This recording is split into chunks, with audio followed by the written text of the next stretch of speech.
හිරු tips අපි මේ video එකෙන් කතා කරන්න බලාපොරොත්තු වෙන්නේ අපි එදිනෙදා බොන වතුර බොන්න හොඳ නැති වෙලාවලුත් තියෙනවා. ඉතින් ඒ වගේ වෙලාවල් සම්බන්ධයෙන් තමයි මම මෙතනදී කතා කරන්නේ. වතුර බොන්න හොඳ නැති වෙලාවල් වගේම ඒකට පුංචි පැහැදිලි කිරීමකුත් මම මේ වීඩියෝ එකේදී කතා කරන්න. මේ වීඩියෝ එකේදී ඒ වගේ බොන්න හොඳ නැති වෙලාවල් 10කට ආසන්න ගාණක් කියවේ. ඉතින් අනිවාර්යෙන් ඔයාලට පුළුවන් මේ වීඩියෝ එකෙන් පස්සේ මේ දේවල් ටික මගේ අරව ගන්න. ජලය කියන්නේ අපේ සිරුරට අත්‍යවශ්‍යම දෙයක්. රෝග ආබාධ රැසකට සුවය ලබා දෙන්නත් මේ ස්වභාවික පානයට පුළුවන්. නුසුදුසු වෙලාවල් වල ජලය පානය කරාට පස්සේ ඔයාට අතුරු ආබාධ ඇතිවීමේ හැකියාවක් තියෙනවා. පළවෙනි එක ගත්තොත් එහෙම නිදා ගන්න යන්න කලින් වතුර බොන්න එපා කියලා තියෙනවා. නිදා ගැනීමට පෙර ජලය පානය කිරීමෙන් වැළකී සිටීමට හේතු දෙකක් කියලා තියෙනවා. නින්දට පෙර ජලය පානය කිරීමෙන් ඔයාගේ නින්දට බාධා ඇතිවීමේ හැකියාවක් තියෙනවා. රාත්‍රියේදී ඔබට මූත්‍රා කිරීමට අවශ්‍ය වෙනවා වගේම ඒ හේතුවෙන් නින්ද අතරතුරදී නැවත අවදි වෙන්න සිද්ධ වෙනවා. එමෙන්ම නැවතත් ඔබ නින්දට ළඟා වීමට වැඩි කාලයක් ගත වෙනවා. ඒක තමයි පළවෙනි හේතුව. ඊළඟ තමයි වකුගඩු වල ක්‍රියාකාරීත්වය දිවා කාලයට සාපේක්ෂව රාත්‍රී කාලයේදී ටිකක් අඩු වෙනවා. උදෑසන මුහුණේ සහ ඇඟිලි ස්වල්ප වශයෙන් ඉදිමෙන්නේ මේ හින්දා. නින්දට පෙර ජලය පානය කිරීමෙන් මෙම ලක්ෂණ ඇතිවීම වැඩි වෙන්න පුළුවන්. රැයට නිදාගත්තට පස්සේ ඇඟේ ක්‍රියාකාරීත්වය අඩු වෙන තරම තමයි හොඳ. මේ විදිහට වතුර බොන්න ගැනීමෙන් වකුගඩු වල ක්‍රියාකාරීත්වය මුළු දවස පුරාම වෙනවා. ඒක නිසා රාත්‍රියට ඒකට විවේකයක් දෙන්න ඕනින්ද ඒ විදිහට නිදා ගන්න යන්න කලින් වතුර බොන්න යන්න එපා. ඊළඟට මහන්සි වෙන අතරතුර වතුර බොන්න යන්න එපා. සමහරු පුරුදු වෙලා ඉන්න ව්‍යායාම කරන අතරතුර මහන්සි ඇති වෙන රාජකාරියක නිරත වෙලා ඉන්නකොට ඒ අතරතුර වතුර බොන්න. ඒක නුසුදුසු ක්‍රියාවක් විදිහට තමයි ගන්නෙ. වෛද්‍ය විද්‍යාත්මක සොයා ගැනීම් වලට අනුව මහන්සි වෙන අතරතුර ජලය පානය කිරීමෙන් ඍණාත්මක ප්‍රතිඵල තමයි ඇති වෙනවා කියන්නේ. මහන්සි වීමේදී පුද්ගලයෙකුගේ ශරීරයේ උෂ්ණත්වය අධික ලෙස වැඩිවීමට හේතු වෙනවා. එවැනි අවස්ථාවක ජලය පානය කිරීම සුදුසු නැහැ. ඔයා අහලා තියෙනවානේ ගොඩාක් අවුවේ ගිහිල්ලා ඇවිල්ලා එකපාරටම නාන්නත් එපා කියලා. මෙහි ප්‍රතිඵලයක් ලෙස හිස රදය, වමනය, කැරකෙවිල්ල ඇතිවීම සිදු වෙන්න පුළුවන්. එමෙන්ම හදවත් රෝගීන් මහන්සි වෙන අතරතුර ජලය පානය කිරීමෙන් හදිසි හෘදයාබාධ වලට පවා ලක් වෙන්න පුළුවන් කියලා හොයාගෙන තියෙනවා. තුන්වෙනි එක විදිහට ගන්න පුළුවන් මූත්‍රාවල පැහැයේ විනිවිද පෙනෙන බවකින් යුක්ත නම් ඒ මොහොතේදීත් ඔයාට ආයෙ වතුර බොීමේ අවශ්‍යතාවයක් නැහැ කියන එක. සම්පූර්ණයෙන්ම පැහැදිලි මූත්‍රා වලින් හෙළි කරන්නේ ඔයාගේ සිරුරේ පමණට වඩා සජලනය වී ඇති බව.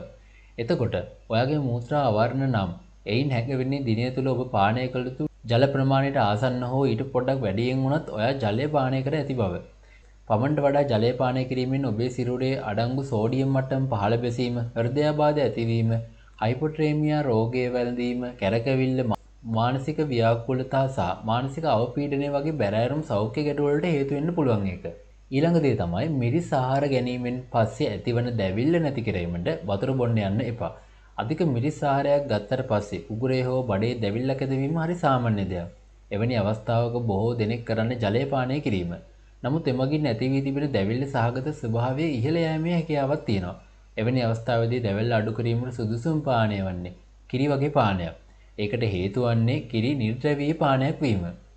ඊළඟ එක විදිහට අපිට ගන්න පුළුවන් ආහාර ගන්න අතරතුරේදී වතුර බොන්න යන්න එපා කියන එක. මේක නම් ඔයගොල්ලෝ දන්නවත් ඇති. ඔයා ආහාර ලබා ගන්න අතරතුරේදී වතුර පානය කරනවා නම් එහෙම ඔයාට අජීර්ණයක් වැළඳීමේ අවදානමක් තියෙනවා. ආහාර ගන්න අතරතුරේදී ඔබේ මුඛයෙන් ආහාර දිරවීමට උපකාරී වන එන්සයිමයක් නිෂ්පාදනය වෙනවා. එතකොට ආහාර ගන්න අතරතුරේදී ජලය පානය කරනවා නම් මේ එන්සයිමේ ක්‍රියාකාරීත්වය අඩු වෙන්න පුළුවන්. ඔයා ගන්න ආහාර අතරතුරේදී අයිස් ජලය, ඇල්කොහොල් මිශ්‍ර පානයක් ලබා ගන්නවා නම් මේ තත්ත්වය තවත් නරකත්වයට හැරීමේ හැකියාවක් තියෙනවා. ඊළඟට පානය කරන්න හොඳ නැති දෙයක් තමයි මුහුදු ජලය පානය කිරීමෙන් වළකින්න කියන එක.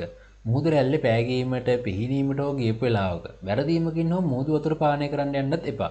එමගින් ඔයාට වෛරස් සහ බැක්ටීරියා ආසාදනය වී රෝගාබාධ වලට ගොදුරු වීමේ හැකියාවක් තියෙනවා. එමෙන්න මුහුදු වතුරේ අඩංගු ලුණු නිසා ඔයාගේ ශරීරය විදලන තත්වයකට පත් වෙන්න පුළුවන්. ඊට පස්සේ කෑමට පෙර වතුර බොන්න යන්නත් එපා කියලා තියෙනවා.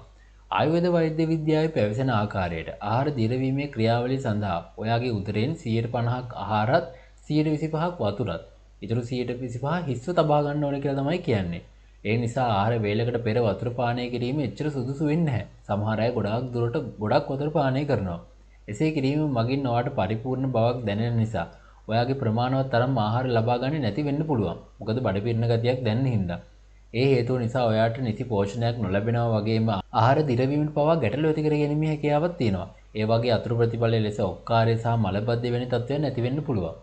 ඊළඟ දේ තමයි එක හුස්මට වතුර බොන්න යන්න එපා කියන දේ. ඔයා වෙහෙසටපත් වෙලා ඉන්න වෙලාවක හෝ අධික පිපාසයෙන් ඉන්න වෙලාවක ඔයා අනිවාර්යයෙන්ම මේ වැරද්ද කරනවා ඇති. නමුත් ඒ ඔබේ ශරීරයට ගොඩක් හානි කරයි. ඔබ වේගයෙන් වතුර පානය කරන විට වකුගඩුවල සහ මූත්‍රාශය පහළින් අපද්‍රව්‍ය එකතු වීමේ හැකියාවක් තියෙනවා.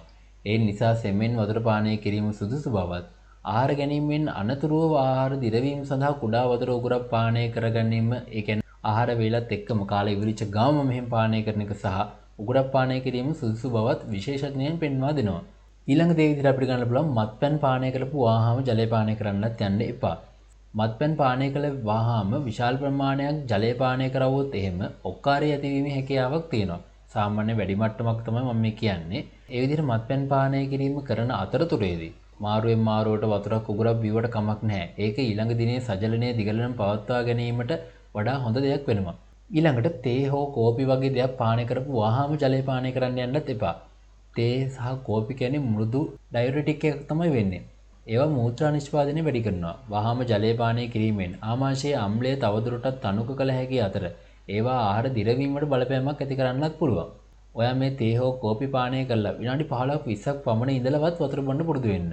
ජලය අධික සීතල වූ විට පානය කරන්නත් එපා. ඒ කියන්නේ විශේෂයෙන්ම උණුසුම් ආහාර වේලක් ගත්තට පස්සේ අධික සීතල වූ ජලය පානය කරන්න එපා කියනවා. උණුසුම් හෝ තෙල් සහිත ආහාරයක් ගැනීමෙන් පස්සේ අයිස් සීතල ජලය මේ දේ ඝන කරලා ආහාර දිරවීම මන්දගාමී කරන්න පුළුවන්. එවැනි අවස්ථාවල කාමර උෂ්ණත්වය හෝ තරමක් උණුසුම් ජලය පානය කරනවා නම් ගොඩක් හොඳයි.